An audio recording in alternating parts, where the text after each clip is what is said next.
l'évangile, en fait, Jésus dit, en allant dans le monde entier, faites des disciples en les baptisant et en les enseignant. C'est-à-dire que le cœur de la mission aujourd'hui, et c'est ce qu'on essaye de réfléchir à Frais Nouveau, c'est qu'est-ce qu'évangéliser? Le cœur même de l'évangélisation, c'est pas de faire du nombre, c'est pas d'essayer de faire des grandes choses spectaculaires, mais c'est comment aider chaque croyant à grandir dans sa vie de disciple de Jésus.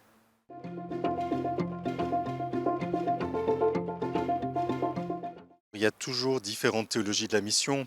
Euh, Dans le passé, on disait théologie de l'enfouissement, quelle est la place de l'annonce explicite. Ce qu'on a aussi découvert et redécouvert à travers, en étudiant les textes un peu de l'Église, c'est que Paul VI a développé ce qu'on appelle un concept intégral de l'évangélisation. C'est-à-dire que le témoignage de vie, c'est très important. S'occuper des plus petits, des plus pauvres, ça fait partie de la mission. La bonne nouvelle est annoncée aux pauvres.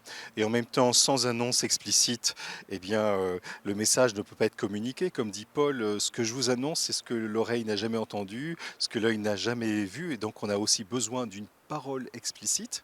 Paul VI, dans ce grand texte qui va bientôt avoir 50 ans d'ailleurs, hein, Evangelii Nunciandi, l'annonce de l'évangile, il dit cette adhésion au Christ, elle doit se manifester par une adhésion à la communauté, à l'Église. Et on a peut-être besoin de redécouvrir cela aujourd'hui parce que on prépare au sacrement, mais quelquefois la préparation au sacrement, elle se fait un petit peu indépendante d'un vrai ancrage dans la vie ecclésiale.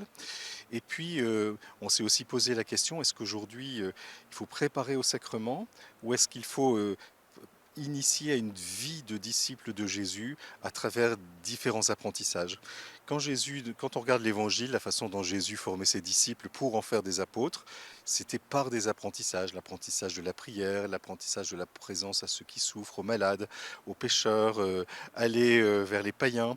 Et donc peut-être qu'aujourd'hui, réfléchir à frais nouveaux à l'évangélisation, bien sûr, les sacrements ont toute leur place, la messe est centrale, mais comment on peut se laisser réinterpeller par ce mandat missionnaire, fait des disciples, en vivant différents apprentissages à l'école de l'Évangile?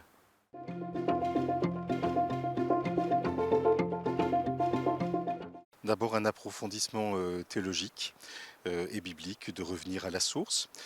On a eu aussi le temps d'échanger avec tous les évêques sur nos initiatives missionnaires. Alors c'était vertigineux parce qu'il y a autant d'initiatives missionnaires que de diocèses.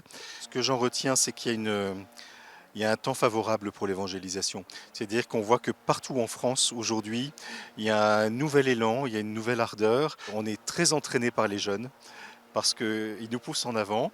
Et donc il y a comme on dit, un kairos, un temps opportun pour découvrir et être relancé dans la mission.